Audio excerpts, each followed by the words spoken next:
Hey, it's Denise. Um, I guess I've avoided it basically as long as I can. It's been a month and a couple days. I had my skin removal surgery and diastasis recti repair, the separated muscles that happen usually during pregnancy. I had those procedures done on February 26th.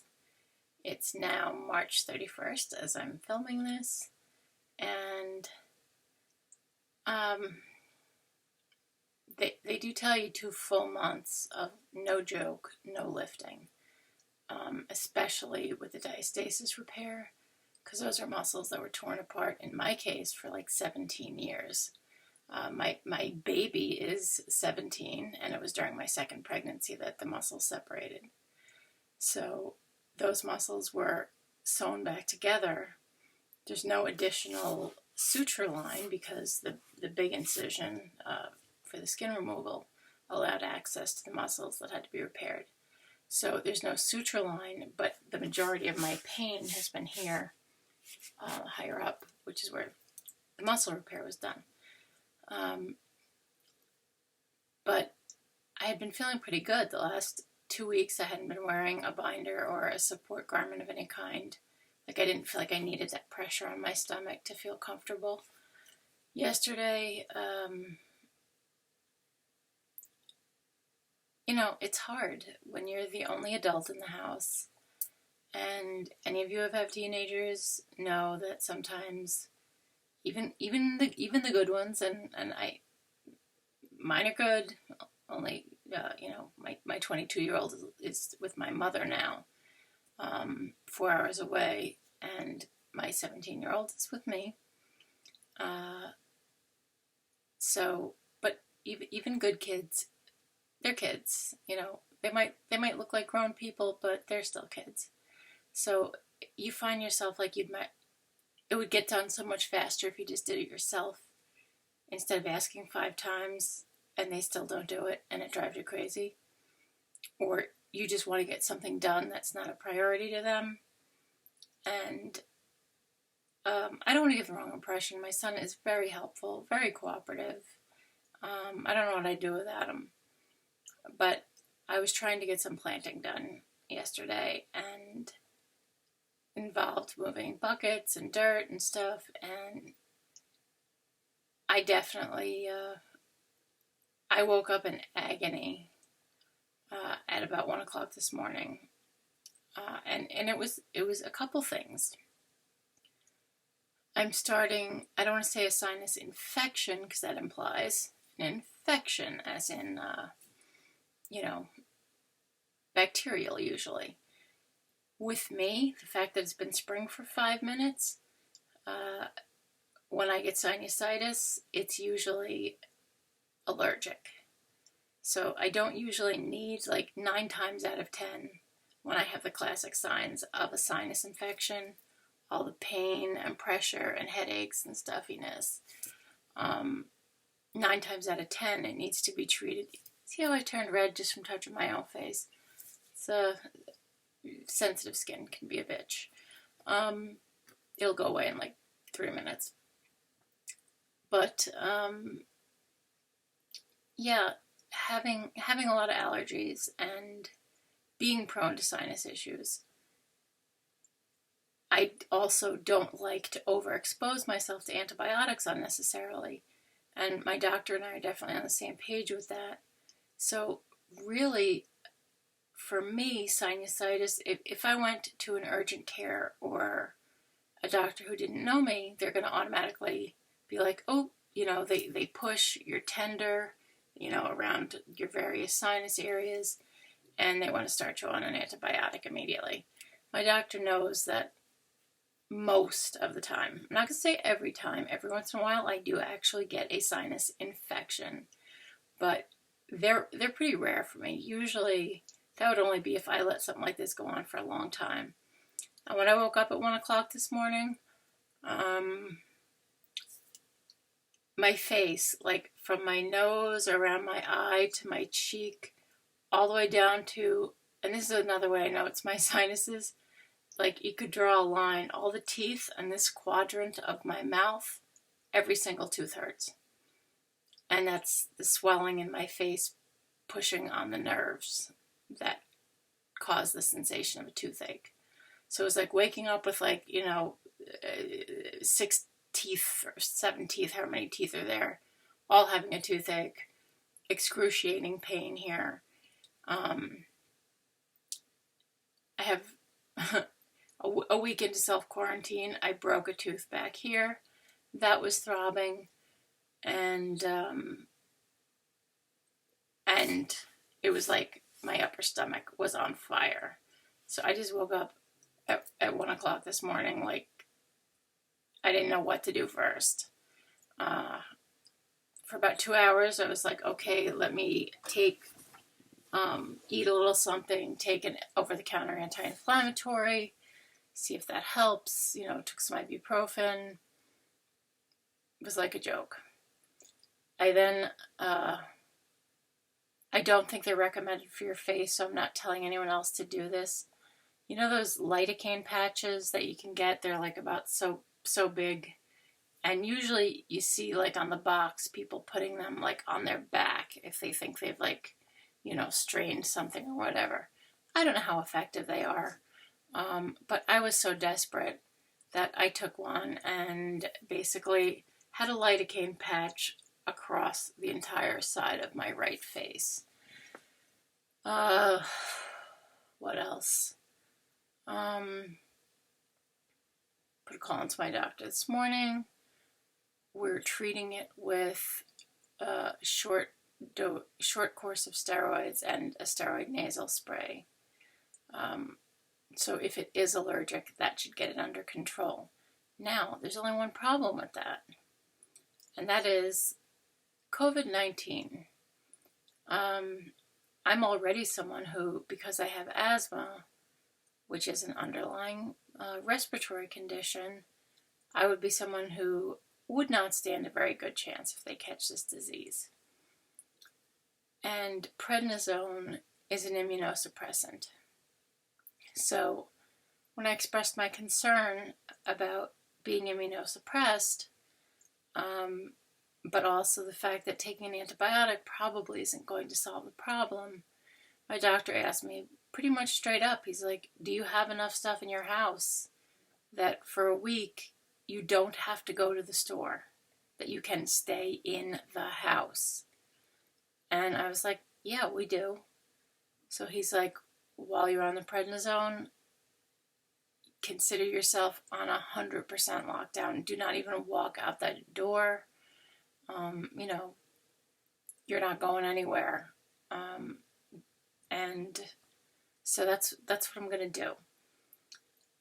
So hopefully, that will get the swelling down. And then I'll just stay on the nasal spray then, probably into the summer at least. It's like, seems to be the spring allergies that are the worst. Anyway, just figured I would throw that in because it's like when it rains, it pours. And yeah, I did not get much sleep.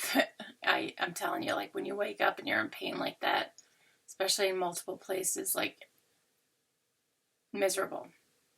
Anyway, like I said, I this past like 2 weeks I've been like, I showed my loose skin before my surgery, and I know when I watched people's videos, I wanted to see the after video, after they healed.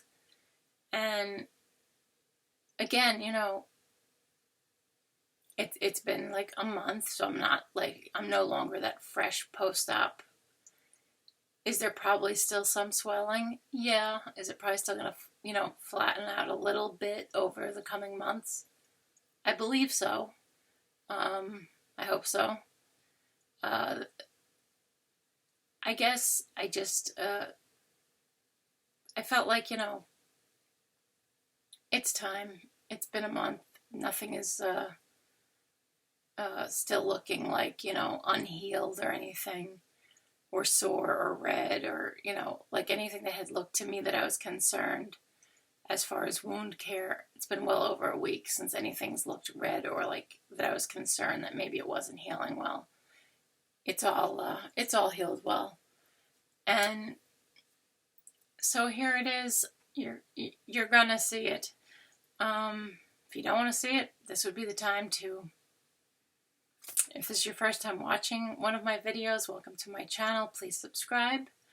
And do check out my loose skin video so that you'll know kind of what I had before, after I lost the weight, lost about 115 pounds from my highest weight.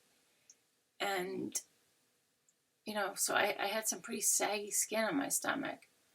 Now, I did end up with the compression garment back on today when I couldn't move. The pain from overdoing it yesterday, like I felt like I was fresh post-op again. It was miserable. And it's just been getting better and better every day. So to suddenly have like a setback in the pain department like that was miserable. So enough with the talking, right?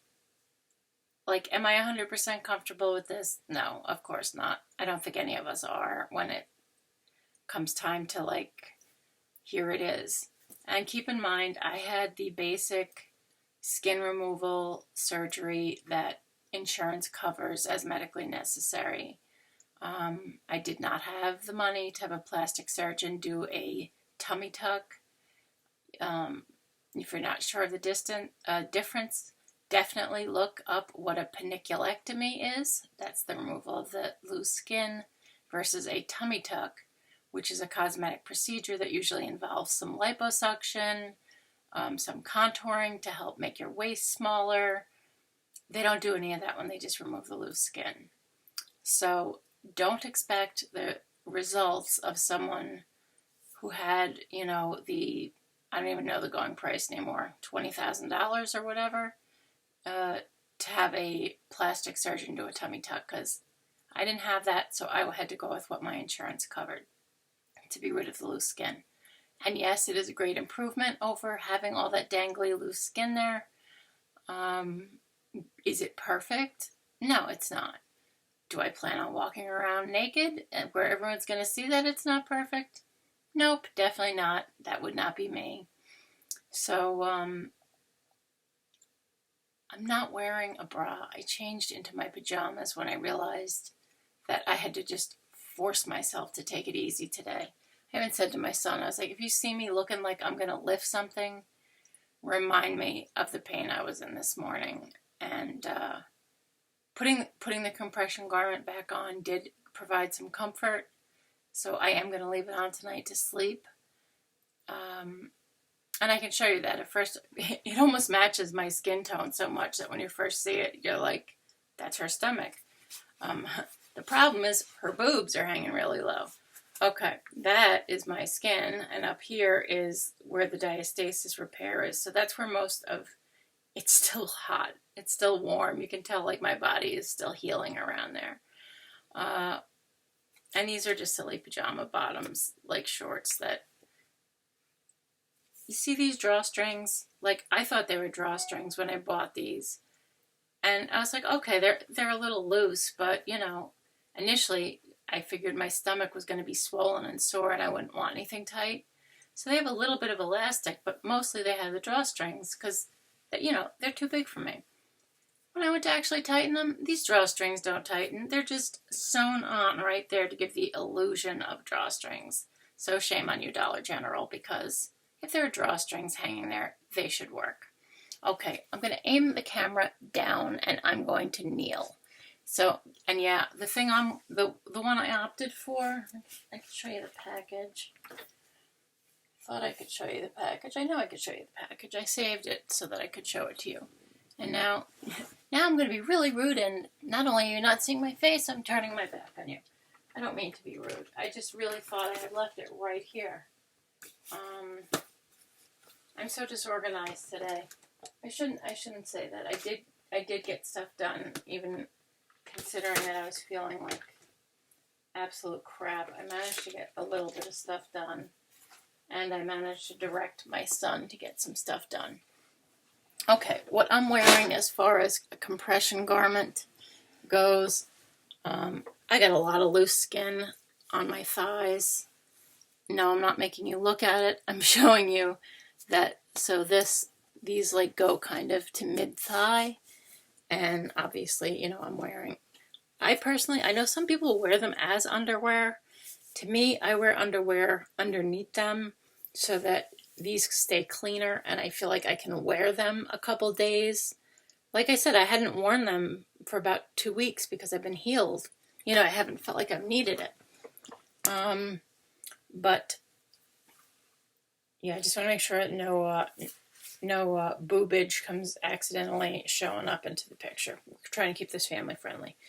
And if it looks to you like, oh, but Denise, you've still got flab hanging over the compression thing, I just want to point out that what looks like flab is actually kind of like loose skin. Like they would have had to do a loose skin on my whole back and upper body too, which of course is cosmetic and is of course not covered. This goes all the way up. On me, all the way up. Now you're talking, it's on my rib cage. That's my rib cage. See the edge of it there? Those are my ribs. So I really can't, and I don't want to get skinnier than ribs sticking. See that? There's no give there. There's no flab. That's my rib cage. So when this is pulled all the way up, it's not like it has somewhere soft to kind of grip into. It's pushing against my rib cage. I do have wide shoulders and a wide sprung rib cage. That's why I was joking that, like, even my skeleton the other day I was saying wouldn't fit into a size 12. The world premiere of my new belly button, which I have to say looks better than the old one, which I've had numerous laparoscopic surgeries for, abdominal issues. And,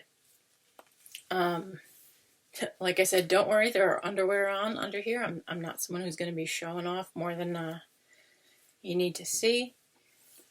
This really does provide some compression, though, which is comfortable. In the days when you first get that binder that they put on you in the hospital off, first of all, I don't know how you would ever put that on yourself when you get home. I needed help getting that on. So I had told my doctor when I got home, like, I purchased these before the surgery so I would have them at home. I have a black one and I have this color one. And he was like, yeah, most people switch over to this. Just, it is easier to get on and it's just more comfortable and it's not that scratchy Velcro-y stuff. It does have that sort of rubber like band along the top, like how, thigh-high stockings do to help them not slide down. But like I showed you, it's in a weird place because it's on the curve of my rib cage. So yeah, it does keep rolling down, kind of like how pantyhose do. All right. Yeah, again, just to make sure nothing's going to be showing that we don't want showing. I was going to say this is a family-friendly show. It's really not, but it still doesn't mean that I want to be flopping out stuff that I wouldn't be showing on purpose. Okay. Yes, the blue would be the underwear. So that is my newly centered belly button. It's kind of cute. It's kind of like cat's eye. It's my old one had it's the same belly button, but it had to be replaced, relocated. As far as from the side, well, I'll show you from the front first because it's very awkward to move. Kind of like these things are really stretchy, so they're like pulling my thighs together. My belly button is really the only thing that had to heal here because obviously once my belly button was in that band of skin that got removed. So once the bottom skin was pulled up and the top skin pulled down, a cut had to be made and my belly button brought up through it and sewed together. So it is in its new home. I'm very happy with the location. He perfectly centered it. And I have heard horror stories of people saying that, like, their belly button was crooked or in the wrong place. I don't have that. Now sort of the major incision. And again, don't worry, that's as low as we're going. Now, as you can see, I have sort of He'd warned me before the surgery, women tend not to lose all of the subcutaneous fat around their hips because that's just somewhere we, from puberty, that's somewhere that we keep weight. But I lost all of the weight that, used to be the skin over my hip bones. For the record, my hip bones are here, and you can see that the incision goes significantly past. Then comes here, goes across, hip bone here, and then incision up to here. Now, some people might have a third nipple or something. As this healed, I realized I have what looks like a second belly button. That's right. If you lift this up, it looks like a belly button. Do I care? Do I plan on a lot of people really seeing that? Hell no. I'm 51 years old. I'm not going to be out there, showing myself off. And let's face it, after this, you look like a shark tried to bite you in half. I mean, look at that incision. I had heard hip to hip. It's definitely beyond the hip bones. Now, from the side, and this is the part that's a little weird. Don't want to weird you out, but, I told you I'd show you, so I kind of feel like I'm not keeping my word if I don't. Okay. Up here is flat. That's where the diastasis repair pulled my abdominal muscles that had separated, it brought them back together. I actually have like a line in the middle like normal human beings are supposed to. And as you can see, like I'm not sucking it in. My stomach's flat. If I sucked it in, you see my ribs sticking out. So yeah, this is me not sucking it in. And it's flat. But then it goes from flat to denting inward a little bit here, which by the way is completely numb. I cannot feel that at all. But then here's the problem, ladies and gents.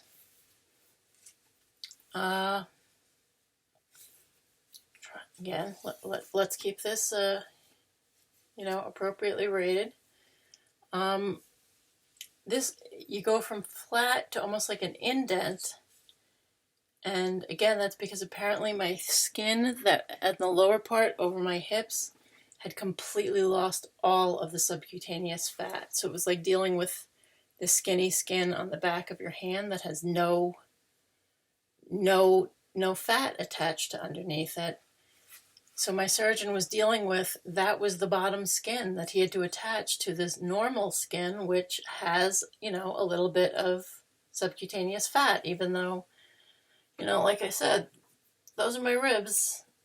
That's the corner of my rib cage you're seeing, so I don't want to get any thinner than this. But, to me it looks like, and no offense to drag queens, I have the utmost respect for you as artists, but to me, I kind of look like a drag queen who forgot to tuck. See what I'm talking about? The skin here is so thin. There is zero fat. I mean, this is literally like the skin on the back of your hand. There's no fat underneath it. And then this just kind of bulges out. I look like a dude with, like a sock shoved down his pants to try to make his package look bigger for, lack of a more delicate way of putting it. Like, I wish it looked flatter. My surgeon told me that would have required liposuction, which, again, that's a matter of going to a plastic surgeon and paying lots of money. And I'm not in a position to do that. So while from the front, I'm happy with it. And certainly with regular clothes on, I am happy with it. And anyone who's like, well, you still look pretty wide. Like I said, yeah, I'm wide, but that's the corner of my rib cage you see sticking out. Here's the tap. my skeleton is that wide, so I'm just not going to get smaller than that. So to continue losing weight would just make me look even more sort of androgynous than I already kind of feel. I mean, my curves are gone. I had, even when I was a little chunky, I still had like an hourglass figure. I had a little bit of a belly, definitely, but I still had, a D cup and, and hips. I never had a big butt, but I had hips and thighs. And now, like as you can see, I've got this just sort of weird ledge of like what happens here. Here's the really skinny narrow, like you can see I'm pulling on the skin. You can pinch the skin between your fingers. There's zero subcutaneous fat. And then it attaches to normal skin, which does have a little bit of subcutaneous fat. So I am left with this ridge, which I'm hoping over time maybe will smooth down a little bit. But honestly, I think this is kind of how it's going to be. So, I'm glad that, like I said, you can see my stomach is flat. I am like 15 pounds lighter than I wanted to maintain. I did not want my ribs sticking out. I was hoping to still look kind of, curvier, girlier. I've been curvy my whole life, and now it's like the only thing that looks like curves is actually my rib cage sticking out, giving the impression of like, oh, you come out and you come in at the waist. Well, what's coming out is my ribs, not like my boobs, and it's not that my hips are coming out, it's just that compared to my rib cage, this area is a little smaller. So yeah, I feel like you've looked at my underwear enough. I think you probably feel like you've looked at my underwear enough. Now this is like hauling on pantyhose that are a size too small, but that's kind of the purpose. You want that compression over the area that's sore. And for me, where the diastasis was done, repair was done, that's the area that's sore. So, yeah, very ugly, awful, loose skin on the upper thighs, which I don't want jiggling all over. So, definitely I'm going for the ones that do have like, if I were a guy, they'd be like boxer briefs. They're kind of mid-thigh. But yeah. So that's the result that I got after having my loose skin removed and having the separated muscles in my abdomen repaired. Everyone's results are different. Some people's are... I mean, like you see this like, there's collarbones and stuff. I feel like an androgynous scarecrow, which is not what I want to look like. I was 160 pounds and I was like, you know what? I feel like me, I want to maintain. And I went down to 140. I've been making an effort to get extra calories in, even if they're not necessarily the healthiest calories, but just getting some calories in because I couldn't stop losing. And not because I was like, oh, I'm going to keep losing, but I can't eat that much at once. And, how many yogurts are you going to eat a day? And then, of course, in the middle of this COVID-19 thing, 1 week into it, I break off a tooth down. It's the backmost tooth on this side. I break it down to the gum line, and if something, well, anything, hot, cold, whatever, touches it, it's like it could bring tears to your eyes. It hurts so bad. So I really can't chew. And so I am happy to report, because I think some of the weight loss also was I was getting a little dehydrated, Wasn't feeling great, which I think was the sinusitis coming on. I wasn't drinking enough. And over the last day or two, I've been drinking more. And today I was back up to 142.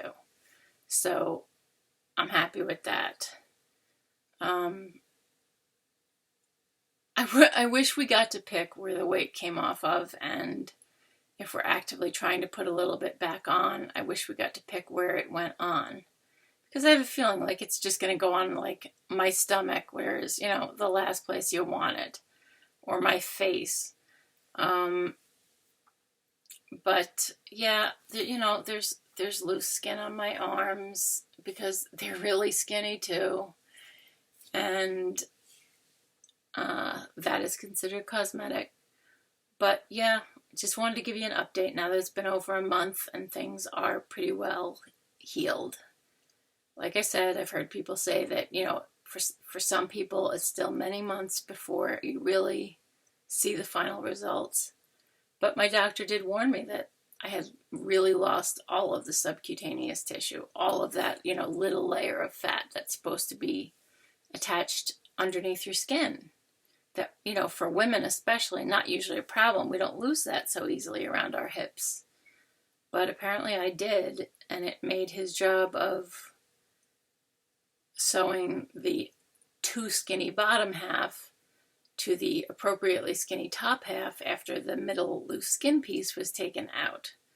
So you see what I'm kind of left with. Like I said, am I someone who's going to be running around, in revealing clothing that would be showing that? No. I'm definitely going to have to go bra shopping because if I'm going from like a, very full C to a D cup, depending on what brand of bra, to suddenly having boobs that are deflated and want to hang down by my new belly button, it's kind of depressing, and obviously none of my old bras fit properly. And honestly, I don't even know what size I would buy. Yes, I've gotten smaller as far as the measurement around, although not as much as you would think, again, because a lot of that has to do just with your frame. I lost a couple inches around, but I lost a lot of inches around my waist, where most of the weight loss took place from my stomach. But as far as losing inches around my chest, I only lost a couple. But like anything, and forgive me if this is TMI, but I just feel like I would have wanted to know. You could take my boobs and fold them in half to get them back up to where they should be. They're like empty. This skin is there for a full D cup, but there's nothing in there. Breast tissue is largely made up of fat. And unfortunately, mine left the building. So, really the best thing I think is I might have to go to like an actual lingerie shop and get measured by some little old lady who knows a thing or two about saggy boobs and see what's the best kind of bra for me to wear. Both as far as comfort and as far as giving the illusion of still having boobs. Because when your whole life, you had them and you had hips, like I said, I just have this, I just feel like this androgynous scarecrow that the clothes are hanging off of. I don't have curves where I used to. I've got bones sticking out, which some people are like, ooh, clavicles are sexy. When I first saw them, I was like, oh, cool, I have clavicles. And it's like, all right, now you can follow them all the way up to my shoulder bones, which again, no fat, no nothing, skin right over shoulder bones. I lost more weight than I wanted to. And not because I developed an eating disorder, which is a thing that happens from what I read, You do get people who start losing weight and they start getting compliments and, they like how that feels, so they feel like if they keep losing weight, that they'll keep getting more compliments. That wasn't the case for me. At 160 pounds, I was like, okay, yeah, this feels like my old body. I'm comfortable in this, you know? But like I said, you know, today I'm back up to 142. I was 140 yesterday. So I do think getting better hydrated helped me get a couple pounds back on. I would like to get a few more pounds back on. Like I said, I just don't want it all going onto my face. I hope this helped you if you're, you know, having a decision about your loose skin removal. If I had the money to go to a plastic surgeon and get a proper tummy tuck, believe me, I would have. Especially when I see that I'm skinnier than I want to be. And the loss of all that subcutaneous fat, where it left my surgeon in a tough spot. He was having to take paper thin skin, stretch it tight, and attach it to normal thickness skin that still has some subcutaneous fat. And where they met, instead of being like a nice smooth meeting, there's like this one sticks out, and then there's kind of that, you know, like there's the ledge, and then the flatness, and then I think she has a pair of socks stuffed in her underwear. Or maybe she's not a she. And I don't mean any offense to anyone who's transgender or to anyone who does drag, you know, but that's not me. And I really was looking forward to being able to wear a one-piece bathing suit with some kind of confidence. I mean, I knew I was going to have the loose skin on my arms and legs that would be visible. Not much you can do about that. But I felt like at least my body, I would feel comfortable.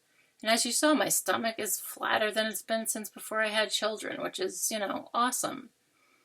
But there is always the possibility that things will not turn out exactly the way you wanted them to.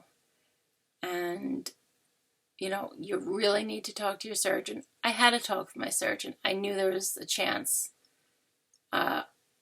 that he said there was going to be this discrepancy where, you know, he couldn't believe how paper thin my skin had gotten in an area where women tend to hold on to the weight. And that attaching it to the thicker skin after they removed that middle piece was not going to leave a smooth attachment line. He knew this before he did the surgery. He told me this before we did the surgery. But my only option then was, do I decide not to have all that saggy, loose skin removed? Which was causing rashes. I was getting rashes underneath it. So, you know, to me, that was not an option to deal with that for the rest of my life. And like I said, paying all of that money out of pocket to have a plastic surgeon do an actual tummy tuck was not in my budget. So just make sure you do your research. If you are someone who can afford a tummy tuck, you know, maybe you don't care. Maybe to you it's not worth it to spend money. And maybe if you are going to have better matched skin for your surgeon to put together, maybe it isn't such a big deal. Unfortunately, I had very thin skin that had to be attached to normal thickness skin, so I have that ridge. And I have that weird, it looks like a belly button thing over. Some people get the dog ears, they look almost like corners sticking out. I have kind of the opposite. I have an innie. I have an extra belly button, it looks like, over on that corner. And again, is anyone really going to see it? No. You know, I showed you guys, just so you have some realistic idea of what a month post-op looks like. And that's that. I hope if you were just needing to get a look, to get yourself mentally prepared for your surgery, you know, And like you hear people say hip to hip incision, it's actually longer than that. At least mine was. Make sure you have a conversation with your surgeon. Make sure that you understand what are realistic expectations for how you're going to look after the surgery. And if you think you're going to be more unhappy with that than you are with the loose skin, then you have to think about if you want to have it removed. I knew that I had to have it removed. I was getting tired. No matter how well you dry yourself after the shower, I still kept getting those rashes where the fold of skin was lying on my stomach, like underneath it. I kept getting rashes to the point that one day you don't have a rash, and 24 hours later it's sore to the point that blood is seeping out of it. I had to have that skin removed. But I knew the trade-off. I was going to get rid of that problem, but there was a possibility that where the two ends met up, it wasn't going to be like a neat seam the way a plastic surgeon does a tummy tuck. I knew it wasn't going to be that. So if I had the option, I would do it again, because again, I needed that loose skin gone. I am happier also that I had the abdominal muscles repaired, and in another month or so I can actually start to exercise them. But no joke, people, 2 months on the recovery, do not try to lift.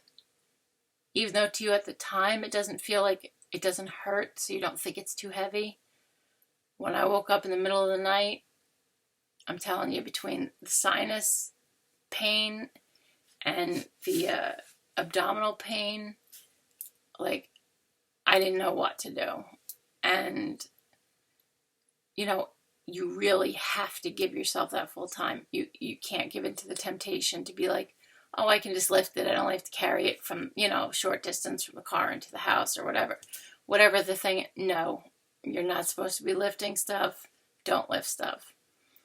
And I hope this video was helpful. Like I said, it's for none of us, I don't think. It's not comfortable showing off stuff that we're self-conscious about. It's not comfortable putting that out there for the world to look at. But if it helps somebody make an informed decision, then I feel like it was worth it. Or if it eases somebody's anxiety about what they're going to look like, and again, I'm a month post-op at this point. The scar is going to fade. Hopefully there might be some flattening of that ridge. No guarantee, I can hope. So, if I hope it eased some of your anxiety, I hope it gave you some information. And if nothing else, maybe it gave you some questions to ask your surgeon before you have your surgery. Like, hey, I saw someone who ended up with what looked like a second belly button at the end of her incision. Is that going to happen to me? Ask them if they foresee any kind of problem. They see you at your final weight right before they schedule the surgery. So my surgeon could see that there was not going to be an easy attachment of those two different thicknesses of skin. So ask questions. It's your body. Ask questions. And again, I'm happy I did it. I'm happy I had the weight loss surgery. It's better for my health. But I don't want to get any skinnier. In fact, I would like to put a few pounds back on. So that's it. And I hope you found it informative. And like I said, I hope it answered your questions or allayed your fears, or at the very least lets you know what to ask your doctor about. And thank you for watching. I do appreciate when you take the time to watch my videos. And please hit the subscribe and like buttons. I would appreciate that. And have a good night. If you've had your surgery, don't lift stuff. Believe me, you'll regret it. In the middle of the night or whenever you wake up, you will regret it if you overlifted. Take care of yourself. during these crazy times, you know, like now me on prednisone, which compromises your immune system. I don't care what we run out of. I am not leaving the house until I've been off it for a couple of days. And I know my own immune system is kicking back in. So that's that. And have a great day. Take care of yourself. I hope your weight loss journey is going well. I hope you're getting what you expect out of it. And any questions, feel free to ask me. At this point, you've seen it all, so I'm certainly not going to be shy about answering questions. So feel free to ask if you have any questions. And take care of yourself. Practice social distancing. Try not to go crazy while you're stuck in the house. I know it's starting to wear on some people's nerves. Here in New York, where we were really one of the first states to get, you know, we don't use the term locked down. We are, New York is on pause. Doesn't that sound better than lockdown? I think it does. Anyway, so we've been at this for a few weeks now. And if your state is just doing this, you know, it will get better. Like the first week was like, oh, this isn't hard. By the end of the second week, it was like, okay, I'm getting cabin fever and I'm going nuts. I can only binge watch so much crap on Amazon Prime. And, you know, I'm caught up with all the channels I really like to follow as far as, you know, catching up on old YouTube videos that maybe I missed when they came out. And you start feeling like you're going to just lose your mind. I don't even want to go outside and walk the dog in case someone happens to walk near me. And I'm not talking like of that degree of paranoia long term, but definitely while I'm on a medication that suppresses the immune system so that the sinuses can, you know, the inflammation can go down. And then hopefully the nasal spray will be able to maintain it so that I don't have to keep having this happen all summer. I'm definitely being extra careful during this next week. So please be aware that there are people out there, not just the elderly, which at 51 I do not consider myself, but I have asthma, and now to make matters worse, I'm knocking my immune system out of the game for a few days so that my sinuses can unswell enough to get rid of this pain, which is pretty horrible. I wouldn't have even considered going on prednisone right now, except I know an antibiotic's not going to fix it because it's not an infection. Anyway, I've rambled. You're probably used to that if you've watched my videos. Maybe some of my rambling was informative. Just because you have symptoms of sinusitis, if you're someone with a lot of allergies, have them check out if they really think it's infectious or if they think it could just be inflammatory from your allergies. Why take a ton of antibiotics with all their side effects if you don't really need to? Some people might not even have to go on the prednisone. Just going on the steroid-based nasal spray might be enough to clear you up. And if that's the case, awesome. And then you didn't upset your stomach and everything with the antibiotics. I'm going to stop talking now because we know me. I can talk. Again, be well. Take care of each other. Take care of your neighbors. Check in at them from 6 feet away. If you know there are people who are either living alone or who are elderly, just check that they're okay. And especially if you live in a rural area like I do, it's important that we look out for each other. And show some extra kindness. People need it right now. Be well, and I'll talk to you soon.